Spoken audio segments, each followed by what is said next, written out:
What is one of the most awesome things that I do for my birds so that they feel as happy and comfortable as possible?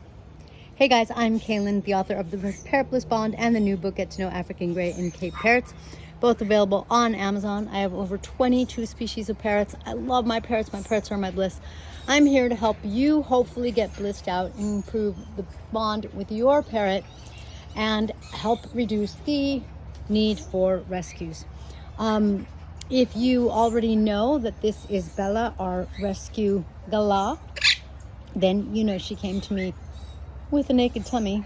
Maybe she was trying to get a belly ring, I don't know, and maybe it didn't work out. Thanks for being here. Let's get started.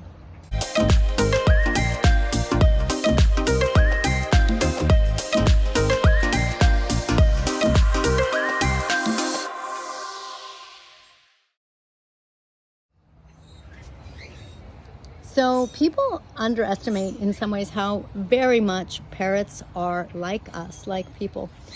I decided this was the perfect time to start this video because Bella is hiding behind the palm frond.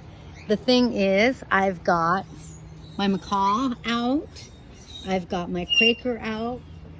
In the cages are some caiques because they're aggressive and sometimes they're naughty with other birds. Right there's the African Greys.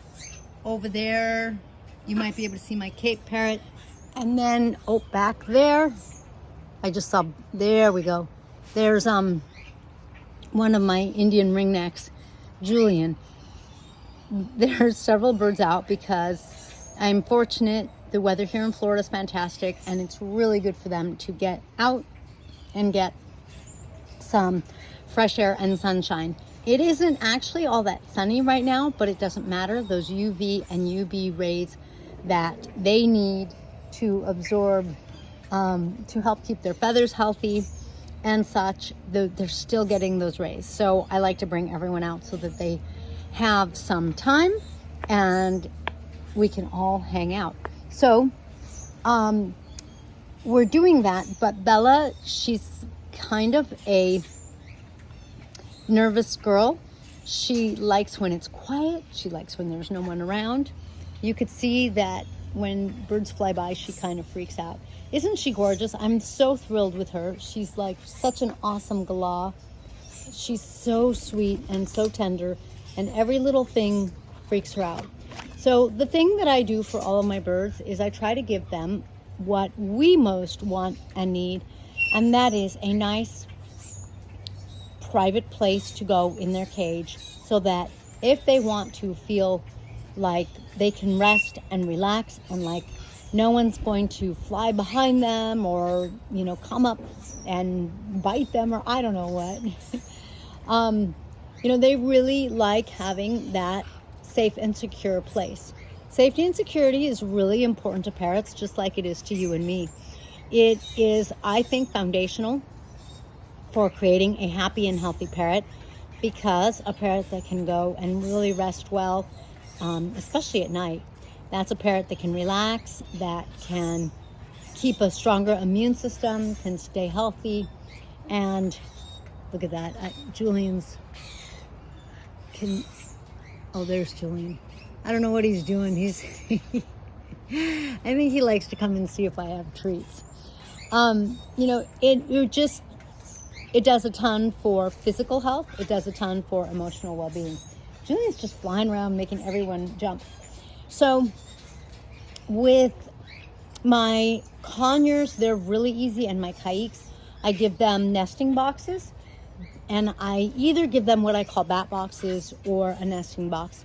You probably can guess what a nesting box is. It has access. They go in and they're in a box, and so, you know, no one can come at them other than through the hole. What I call a bat box is the same basic thing, but it has one side missing, which is the bottom, and it hangs at the top of their cage, and it has a perch in it so that basically they can still go somewhere where all around them is just wood. Because in the wild, they would go into trees and they just disappear in those trees. When they disappear in a tree, what happens is, I think it's kind of the same as not being seen on all sides and or from above, depending on how thick the leaves are, that kind of thing. Or they probably would also go, of course, into a trunk if they could do that. So with some of my larger birds, it's harder to do a nest box or an upside down box. And so what I'm going to show you is that, if nothing else, I put a tray on top of their cage. Some of the cages have the play top, and the play top has a tray so that when they're playing up there, their droppings are caught in the play top so that you can clean the play top. It's like I'm tripping over my words. And that way, you know, you keep things clean for them. So some of the cages have that built in. Here's the play top on this one. It comes out, it catches things, but it means that for whoever's in this cage, they have a solid top.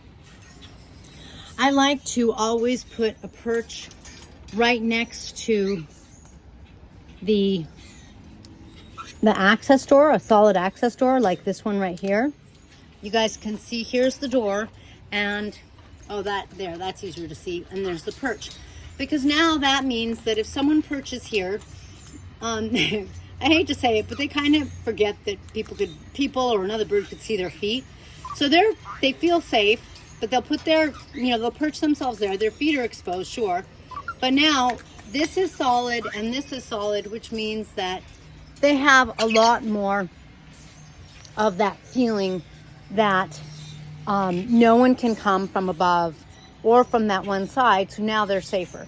Ideally, I think it's best to give them at least like 3 sides, like the top and 2 sides. And sometimes I can pull that off and sometimes I can't.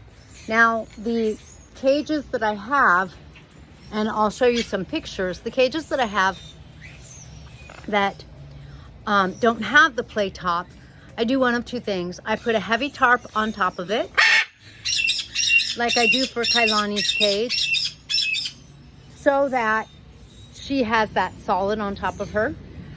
Or I'll get a metal tray and I'll put the metal tray, like the metal trays, they seem to be big enough, heavy enough that they don't knock them over.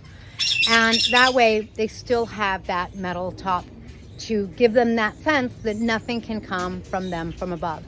Now, there are things like cozies you can get, and I've seen these little corner cozies or the little tents. The one thing about fabric that I don't like is that the birds do take it apart. It does only last so long. And so I don't use those myself. There have been too many times when, like 2 or 3 times, a bird has got themselves wrapped up around a loose thread, and I'm just like, it's just not worth it. So I really like wood. If they bite at the wood, that's great. Now it has doubled as a toy. And or the metal. The metal is also really nice. The wood, you have to make sure that it doesn't get gross, because wood, or their droppings, if the droppings get in any wood, then you have to like really clean it, because the bacteria can stay in even if you wash it. Like, you have to really be careful. So I also really like the metal trays, because those are just really easy to clean and they're clean. So keep that in mind for your parrot, because when your parrot has that safe, secure place to go, it gives them a psychological level of relaxation that's just really healthy. If you couldn't sleep at night comfortably in your bed and feel safe and secure, you may or may not close the door, but we want that place to be able to fully relax and trust as much as we can that our bodies are safe and secure. And so your parrot may be used to it if they don't have that kind of setup, but if you give them that kind of setup, you might see a level of ease coming to them, because it's just a basic psychological thing. They just need to be able to relax that way. Thank you for joining me in this blissful video. Let's see, today I'm back to wearing my Buddha. If you're looking for some awesome merch for the holiday, be sure to visit shop.parrotbliss.com. My daughter's this incredible illustrator. She's in high school and she's starting to save money for college. I was like, I want a Buddha, make me a Buddha. And she just, I feel like she did this awesome job. And then of course, I have to have a bird in it. I have to have a parrot in it. So I drew the parrot or the bird, and I still like it, but she's so much better at the birds. Anyway, so she's using some of her profit for college. I use mine to help pay not only for my flock, but the rescues that I have taken on in my flock, like Blue and Bella. And soon I'll be doing a video on rescues to talk to you all about that. Because I think rescues are amazing, and not every parrot that you're going to rescue is at a rescue. And several of mine haven't been. All right, thanks for being with me in this blissful video. I'll catch you in the next one.